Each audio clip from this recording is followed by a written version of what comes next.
বৰ্তমান ইয়াৰ project coordinator আৰু LTS বুলি এটা কোম্পানী এটা আছে।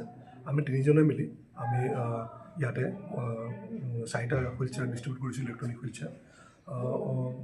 যোৱাকালি আমি গুৱাহাটীতে 15টামান ডিষ্ট্ৰিবিউশ্যন কৰি দিছোঁ, যিটো কোকৰাঝাৰ জিলাৰখিনি আমাৰ ইয়াতে বাকী থাকি গৈছিলে। সেইকাৰণে আমি ইয়াতে মেচিনকেইটা লৈ আহি নিকিনে আমি আজি 4টা ডিষ্ট্ৰিবিউশ্যন কৰি দিলোঁ। কোন কোন ধৰণৰ লোকক ডিষ্ট্ৰিবিউশ্যন?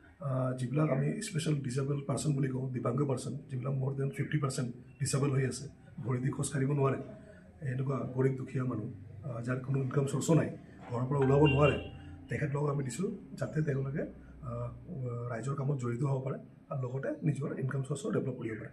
আজি আপুনি এই হুইল চেয়াৰ বিতৰণ কৰি ৰাইজলৈ কি মেছেজ দিব? ৰাইজলৈ মই এইটো কথা জনাব পাৰিম, চাওক আমি এটা সমাজৰ অংশ এটা। আমাৰ গীতাত শ্ৰীকৃষ্ণই কৈছে অৰ্জুনক, কি অৰ্জুন তুমি হ'লা এটা সমাজৰ অংশ, যিটো সমাজৰ উন্নতি হ'লে তোমাৰ উন্নতি হ'ব, তোমাৰ উন্নতি মানে সমাজৰ উন্নতি নুবুজায়। সেইদৰে মই ক'ব খোজোঁ যে আমি সকলোৱে মিলি আমি সমাজৰ কাৰণে আধা ঘণ্টা হ'লেও আমি এটা সমাজৰ কাৰণে সময় এটা ওলাব লাগে আৰু সমাজৰ সহায় কৰাৰ কাৰণে আমি চেষ্টা কৰিব লাগে, যাতে কালি হয়তো আমাৰো কিবা এটা অসুবিধা হ'ব পাৰে। আমিও অসুবিধা পৰিলে সমাজত যদি আমাৰ ভাল থাকে, সমাজেও আমাক চাব। সেইকাৰণে আমাৰ উদ্দেশ্য এটাই, আমি সমাজৰ সকলো শ্ৰেণীৰ মানুহক আমি সহায় সহযোগিতা কৰিব লাগে। আৰু আজিকালি যেনেকৈ আমি চাই আছোঁ, দাদা ভাই নিজৰ মাজত ভাল ৰিলেশ্যন নাই, এই শব্দবিলাকক আমাৰ চেষ্টা কৰিব লাগে। মানে মুঠতে আমি সমাজৰ সকলো শ্ৰেণীৰ উন্নতিৰ কাৰণে আমি সকলোৱে চেষ্টা কৰিব লাগে। ঠিক আছে কথা।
নাই স্পীড দিছে বেছি।